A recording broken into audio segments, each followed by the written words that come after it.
चला साहेब, या घराला कुलूप दिसना, इथे विचारून बघू. बोला. डायनासोर बँकेतून आलो मॅडम. तुम्हाला लोन पाहिजे का? लोन घेऊन काय होते? लोन घेतलं की तुम्हाला पैसा भेटते, मग तुमच्या गरजा पूर्ण होतात. तुम्हाला नाही का पैशाची गरज? आहे की मॅडम. मग तुम्ही घ्या की लोन. अहो आम्ही लोन घेत नाही हो, लोकांना लोन देतोय. मग का बरं देताय लोकांना? अहो मॅडम, त्यांना पैशाची गरज असते म्हणून देतोय हो.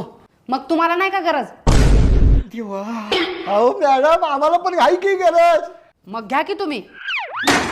मॅडम माफ करा, आम्हाला चूक झाली आमची. मग चूक करतायच कशाला? आता कोणती चूक केली हो मॅडम? ज्याची तुम्ही माफी मागालाय. ओ मॅडम, तेच होत्या. तुम्हाला लोन पाहिजे का नाही सांगा. अरे बाबा, लोन घेऊन होणार आहे काय? अहो मॅडम, पैसे भेटते तो. मग तुम्हाला पाहिजे नाहीत का पैसे? पाहिजे की. मग घ्या की तुम्ही. तिच्या मारी